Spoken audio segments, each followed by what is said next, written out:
Hello my dear learners. तो once again मैं हूं जीवन मौर्य। जैसा कि आज हम जो डिस्कस करेंगे वो हमारा जो चैप्टर होगा वो ये साउंड ऑफ म्यूज़िक, ये class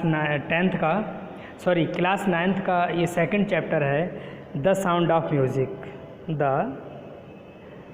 SOUND sound of music. ठीक है, ये बहुत ही फेमस चैप्टर है और बहुत अच्छा है। ये लिखा हुआ है डेबोरा कॉयले का, तो उन्होंने बहुत अच्छा लिखा है और बहुत इंस्पायरिंग चैप्टर है ये हमारे आपके सबके लिए। तो पहली बात तो हमें ये सोचना है कि इस चैप्टर में लिखा क्या है। जो साउंड ऑफ म्यूज़िक है वो इसी से, टाइटल से ही हमें पता लग रहा है कि म्यूज़िक से रिलेटेड हमारी इसमें कोई ना कोई स्टोरी मिलेगी हमें पढ़ने को। तो देखिए, पहले मैं इसको थोड़ा सा चैप्टर के बारे में बताऊं। इसमें एक छोटी सी लड़की होती है, तो वो बहरी होती है और सुन नहीं पाती है, बोल भी नहीं पाती है अच्छे से। तो अब जब वो सुन नहीं पाती है तो वो किस तरीके से अपनी लाइफ में एक बदलाव लेती है या किस तरीके से उसकी लाइफ में एक बदलाव आता है, तो उस बदलाव के बारे में हम इस चैप्टर में पढ़ेंगे। और मैं आपको एक बात और बताना चाहूँ, कहा जाता है कि God may have taken her hearing but he has given her back something extraordinary. God may have taken her hearing, ईश्वर ने अगर उससे सुनने की जो पावर है वो ले ली है, बट ही हैज़ गिवन, ईश्वर ने उसको दी गई है, यानी ईश्वर ने उसको दी गई है, ही हैज़ गिवन हर, उसको दी गई है उसके द्वारा, ईश्वर के द्वारा, बैक समथिंग एक्स्ट्राऑर्डिनरी, मतलब एक रिमार्केबल, एक्स्ट्राऑर्डिनरी, यानी उसके बैक में कोई ना कोई चीज़ दी गई है। कहा जाता है कि अगर कोई व्यक्ति पैर से लंगड़ा है, उसको कोई ना कोई ईश्वर क्वालिटी देता है, भले ही वो दौड़ नहीं पाए लेकिन वो काम दौड़ने वाले ज़्यादा करेगा। और दूसरी बात, व्हाट वी हियर, अगर हम सुनते हैं, वी फील, सब महसूस करते हैं, for more deeply than any of us. कोई बात नहीं, अगर हम सुन नहीं पाते हैं तो जो सेंस है वो कहीं ज़्यादा होता है सुनने से ज़्यादा। आपने देखा होगा जो अंधे लोग होते हैं, लर्नर्स, जो अंधे लोग होते हैं हमारे, तो उनको आँखों से जब पहले अंधे हो जाया करते थे, जब बेटर ट्रीटमेंट नहीं था, तो उनको एक आहट से पता लग जाता था कि कौन आया कौन गया, या मेरी वो पर्टिकुलर थिंग जो है वो कहाँ पर रखी है, उनको पता होता था। यानी कुछ अंधे लोग ऐसे भी हुआ करते थे, कुछ ब्लाइंड पर्सन ऐसे हुआ करते थे, उनको मतलब करेंसी का भी पता होता था, मतलब जो मनी होता था, नोटों के बारे में भी ज्ञान होता था। तो इस तरीके say that is why she expresses music beautifully, यानी वो जब सुन नहीं पाती है तो म्यूज़िक को बहुत सुंदर तरीके से कैसे एक्सप्लेन करती है, एक्सप्रेस करती है, उसको व्यतीत करती है। तो हम चलिए अब इस चैप्टर में इसको पढ़ते हैं क्या है, देखिएगा। बहुत अच्छा चैप्टर है ये। इसमें जो कैरेक्टर है वो हमारा एवलिन गिलैनी का है लिखा, मतलब गिलैनी के बारे में बताया गया है। चलिए शुरू करते हैं अपने चैप्टर को हम। पहली लाइन है वो, rush hour crowd jostle for the position on the ground underground train platform. Line का मतलब देख लीजिएगा, बहुत अच्छे वर्ड्स में लिखा है। Rush hour crowds jostle for position on the ground underground train platform. Jostle होता है जैसे पुश, ये जो मीनिंग है जॉस्टिल, उसका मतलब होता है पुश। बने रहिएगा मेरे साथ, मैं एक एक मीनिंग को बताऊंगा। जॉस्टिल का मतलब होता है पुश, ठीक। दूसरी बात है धक्का देना, बुरी तरह से, मतलब तेज़ से धक्का देना। होता क्या है, बड़ा रश होता है, आर क्राउड्स जॉस्टिल, तो धक्का दिया जाता है for position on the underground the train platform. होता क्या है, हड़बड़ी के समय भीड़ जो होती है, मतलब जैसे जो अंडरग्राउंड ट्रेन होती है उन ट्रेन की बात की गई है, यानी भीड़ के समय जो भूमिगत रेलवे प्लेटफॉर्म पर स्थान पाने के लिए धक्का मुक्की करती है। यानी भीड़ जो होती है, मतलब जब देखा होगा ट्रेन रुकती है तो बड़ा धक्का मुक्की होती है, कोई मतलब सीट को लेकर भी लोग लड़ते झगड़ते हैं, धक्का मुक्की भी करते हैं। यही बात है अंडरग्राउंड ट्रेन प्लेटफॉर्म, ठीक। स्लाइड मतलब स्लाइड, इस स्लाइड का मतलब होता है स्लिम, पतली सी, SLIM। स्लाइड का मतलब होता है slim, A slight girl looking younger than her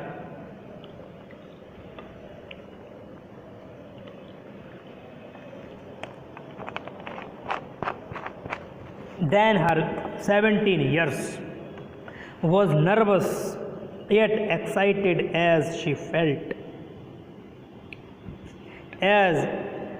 felt the vibrations of the approaching train.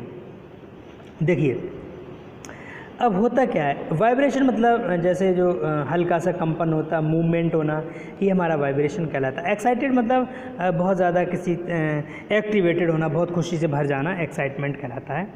ठीक है, आई थिंक ये समझ में आया होगा. देखिए मैंने यहाँ पर आपको जो मीनिंग बताया था, नर्वस घबराना, एक्साइटेड बहुत ज़्यादा उत्तेजित होना किसी चीज़ के पाने के लिए. वाइब्रेशन का मीनिंग जो होता है, वाइब्रेशन का मीनिंग हो जैसे किसी मतलब वाइब्रेशन कंपन होना. अब देखिए होता क्या है, अब धक्का मुक्की हो रही थी तो उधर क्या होता है, एक मतलब लड़की जो होती है, हल्की सी लड़की मतलब स्लिम मतलब बॉडी की, जो 17 वर्ष की होती है, अपनी आयु से कम आयु की दिखती है.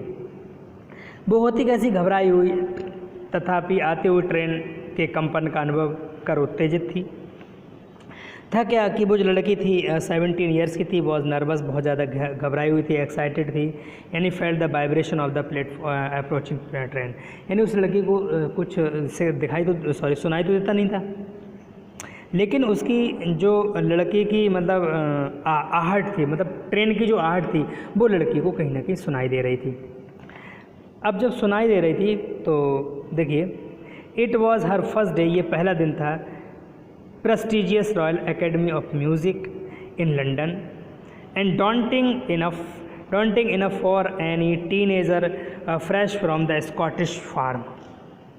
मतलब ये है कि पहला दिन था उसका, यानी कहना चाहिए लंदन में जो प्रतिष्ठित रॉयल संगीत अकादमी पर ये उसका पहला दिन था.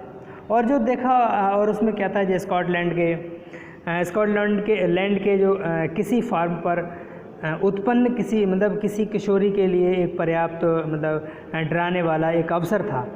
मतलब एक बहुत अवसर था, कोई बच्चा अकेले भी डर सकता था. उन्होंने कहा कि it was her first day the prestigious royal, यानी वो सम्माननीय, प्रेस्टिजियस मतलब सम्माननीय होता है, प्रेस्टिजियस का मीनिंग समझ लीजिएगा, यानी बहुत ही सम्मानित, प्रतिष्ठित, एडमायरेबल, इसको एडमायरेबल भी कहते हैं हम, प्रेस्टिजियस. ठीक है, रॉयल एकेडमी का पहला समय था और पहला दिन था उसका. तो इस तरीके से daunting enough for any teenagers fresh from the Scottish form, और जो टीनेजर्स थे उनके लिए भी, किशोरियों के लिए पर्याप्त डराने वाला एक अवसर था, बहुत ही घबराने वाला. यानी but this aspiring musician faced a bigger challenge than most, she was profoundly deep. पर होता क्या है, बट दिस एस्पायरिंग म्यूजिशियन, ये जो संगीतज्ञ बनने की इच्छा थी, face the bigger challenge most than, बहुत ज़्यादा इच्छा थी. शी वॉज प्रोफाउंडली डीप, यानी वो पूरी तरह से अधिकांश लोगों की अपेक्षा कहीं बड़ी चुनौती का सामना करने का था. मतलब अधिकांश लोग कह रहे थे मैं भी चुनौती का सामना कर सकता हूँ, मैं भी चुनौती का सामना कर सकता हूँ. और उस लड़की का भी एक चुनौती थी उसके सामने, बहुत बड़ा म्यूजिशियन बनना.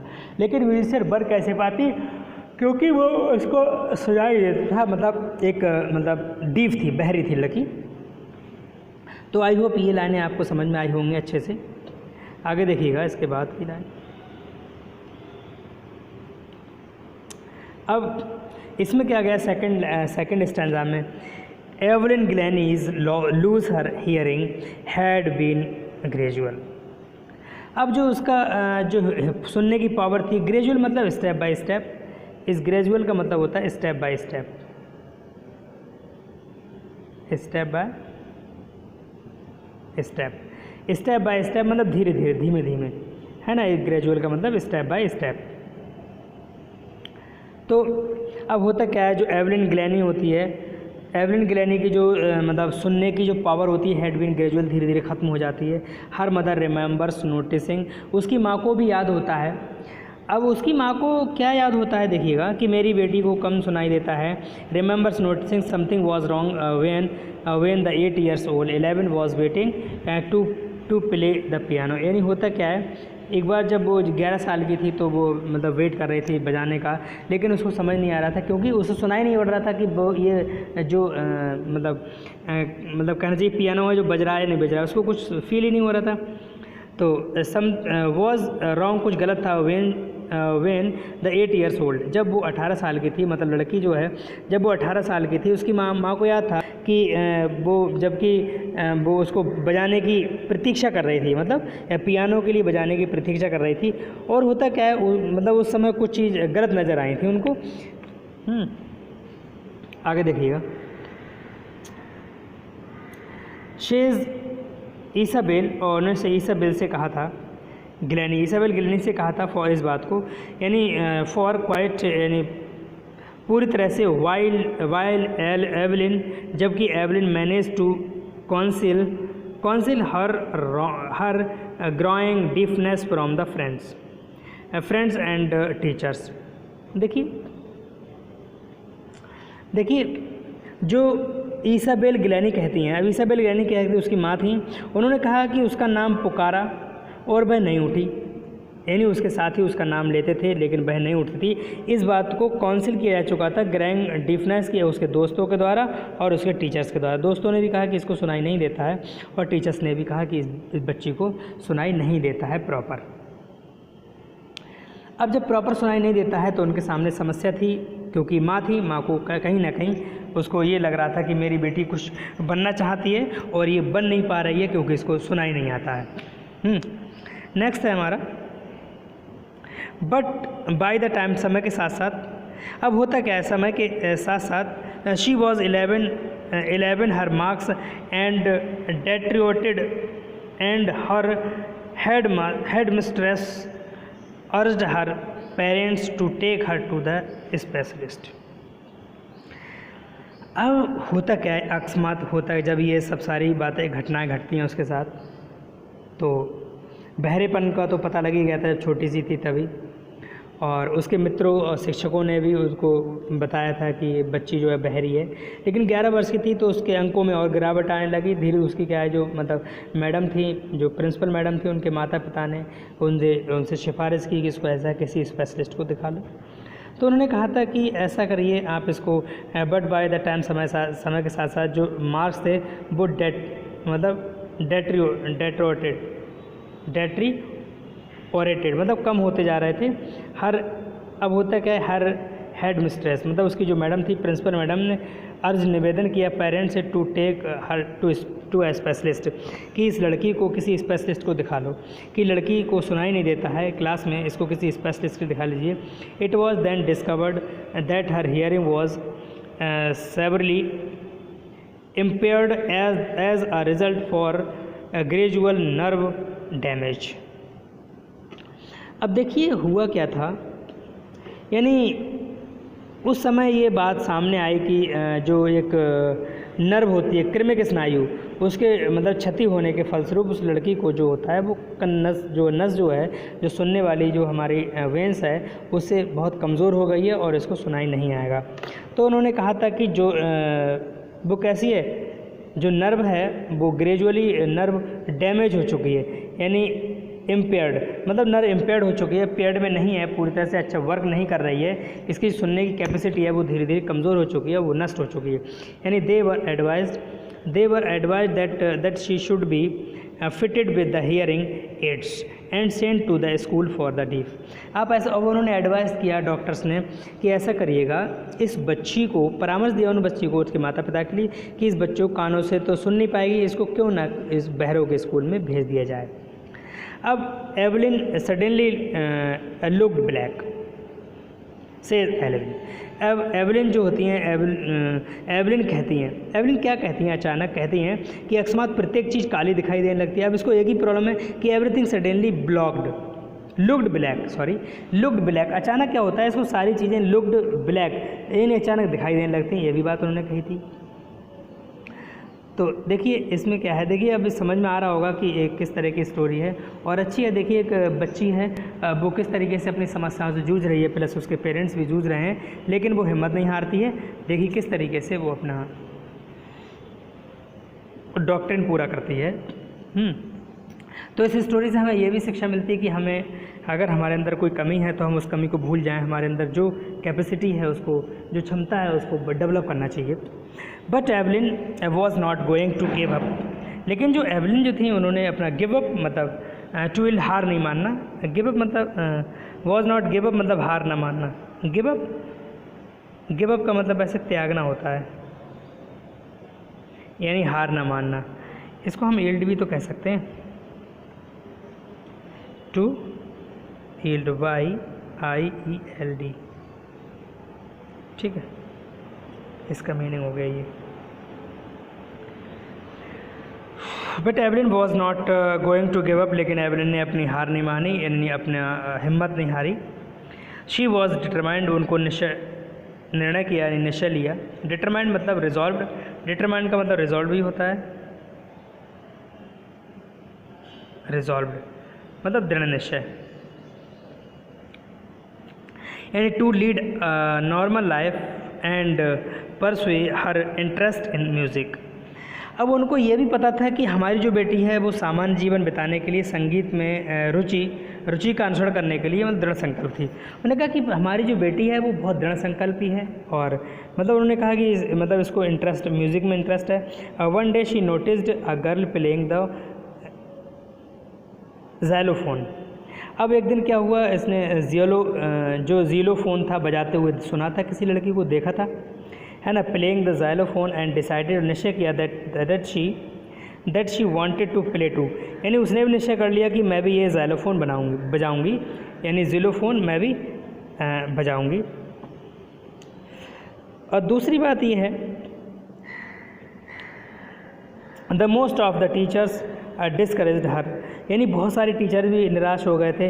बट द परक्यूशंस मतलब परक्यूशनिस्ट जो होते हैं, परक्यूशनिस्ट का मतलब होता है person who plays the drum, मतलब जो तबलची होता है ना, वो मतलब उसको तबलची को कहते हैं, जैसे जो मतलब परक्यूशनिस्ट होते हैं जो तबला बजाने वाले। लेकिन उन्होंने क्या काम किया था, रॉन फॉर्ब्स थे, स्पॉटेड हर द पोटेंशियल, उन्होंने उसका पोटेंशियल पहचान लिया। होता क्या है इसमें, जब उसने बजाते हुए देखा तो निश्चय किया कि अधिकांश शिक्षकों ने तो उसका मतलब उनकी हिम्मत ही हार चुके थे, पर जो ढोलक वादक जो थे रॉन फॉर्ब्स ने उसकी अंतः शक्ति को भांप लिया, यानी उसकी जो इनर कॉन्शियस था उसको भांप लिया।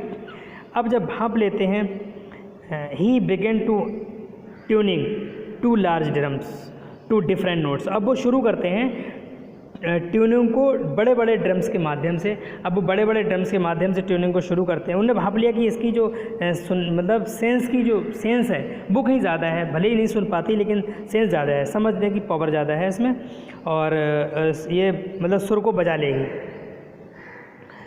अब उन्होंने जब ये काम शुरू किया, डू नॉट लिसन, नहीं सुना, थ्रो योर ईयर्स। अब उन्होंने कहा क्या आपने ये बात नहीं सुनी, और उन्होंने कहा, वो कहते हैं कि अपने कानों से मत सुनो। उन्होंने कहा कि डोंट हियर, मत सुनो, थ्रो योर ईयर्स, अपने ईयर्स अपने कानों से मत सुनो। ही वुड से, और उन्होंने क्या कहा, उन्होंने कहा try to sense it some other ways, मतलब इसको ये जो साउंड है किसी अन्य तरीके से सुनना शुरू कर दो। जैसे आपने देखा होगा कहीं पर ढोलक बज रही हो तो हमें ऐसा लगता है कान हम बंद कर लें तो भी हमें कहीं ना कहीं हल्की सी आवाज़ आती है, आहट आती है ना। तो कहीं गाना बज रहा हो, डीजे बज रहा हो, बहुत अच्छा सॉन्ग बज रहा हो, तो हमें भले ही पूरी साउंड आवाज़ ना आए लेकिन थोड़ा सा हमारा सेंस वर्क करता है अगर हम ध्यान से सुनेंगे तो।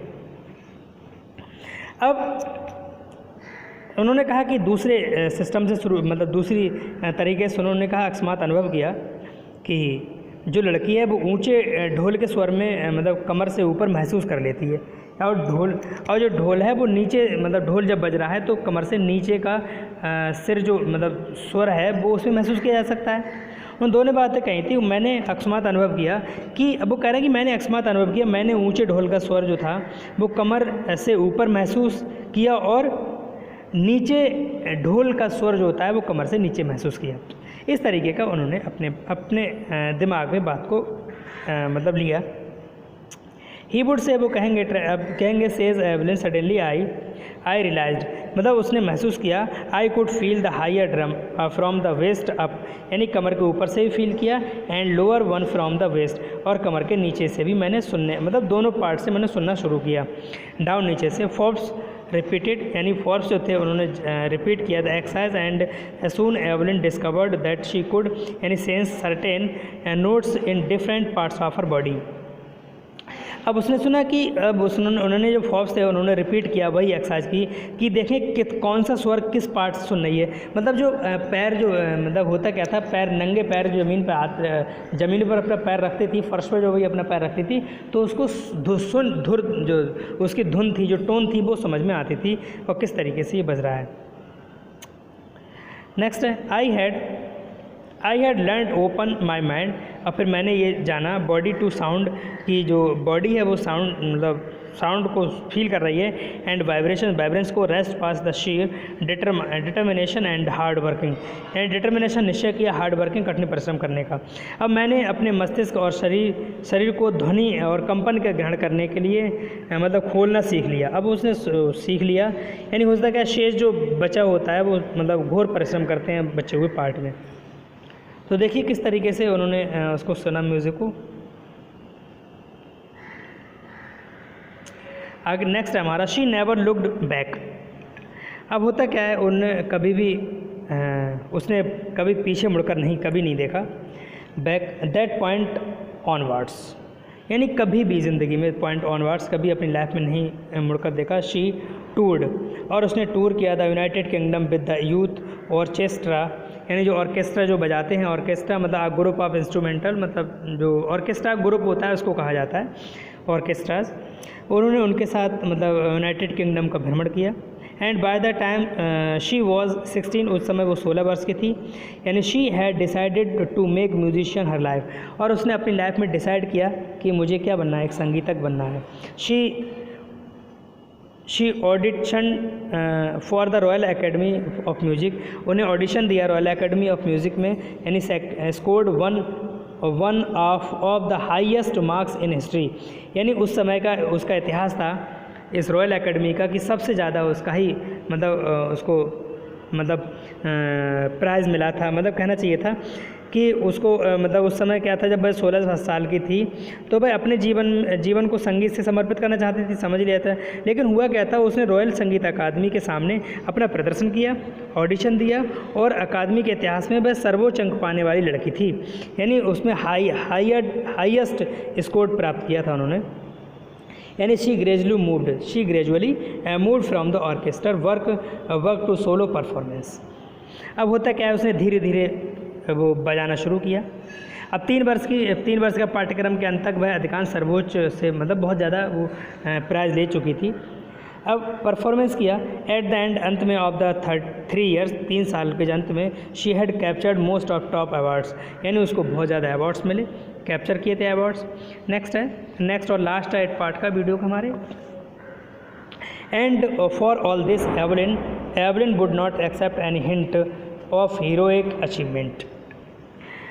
अब होता क्या है, यानी अब उस कार्य में एवलिन जो थी वो अपनी उपलब्धि का किसी हीरो मतलब किसी वीर का संकेत स्वीकार नहीं करेगी। मतलब किसी वीर होने का मतलब संकेत नहीं कर रही है कि मैं बहुत ज़्यादा वीर हूँ, बहादुर हूँ, मैंने ऐसा कर लिया कि मुझे सुनाई नहीं आता है फिर भी मुझे इनाम मिल रहा है, मैं अच्छा म्यूज़िक बजा लेती हूँ, है ना। इफ़ यू वर्क हार्ड, अगर आप पढ़ने परिश्रम करते हो, कंडीशनल है, एंड नो वेयर, जानते हो, यू आर गोइंग, आप कहाँ जा रहे हो, you will get hit there, तो आप प्राप्त कर सकते हो। मतलब आपको पता होना चाहिए कि हम क्या कर रहे हैं, कहाँ जा रहे हैं, तो आप विदाउट हेजिटेशन हम ये सब कर सकते हैं। And she got right to top, और उसने क्या हुआ, सबसे अच्छा स्थान प्राप्त किया द वर्ल्ड, संसार में most sought after multi percussionist with the mastery of some 1000 instruments and hectic international schedule। मतलब ये था कि वह अपने आप को बहुत शीर्ष तक पहुंचाया उसने, और वह संसार की अलग अलग यंत्रों में सुप्रसिद्ध हो गई।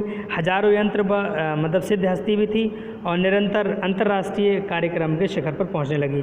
मतलब मैस्टी मतलब उसने इतिहास बनाया, यानी 1000 इंस्ट्रूमेंट, हज़ारों तरीके के हैक्टिक बहुत टफ मतलब इंस्ट्रूमेंट बजाए और बजाने के साथ साथ इंटरनेशनल शेड्यूल में भी वो आ गई, फिर मतलब अंतर्राष्ट्रीय कार्यक्रम के शिखर पर पहुंच गई। तो हम अपनी वीडियो का यहीं पर अंत करते हैं। हम इसके नेक्स्ट पार्ट में कल आपसे मुलाकात करते हैं। तब तक के लिए थैंक यू, बाय बाय।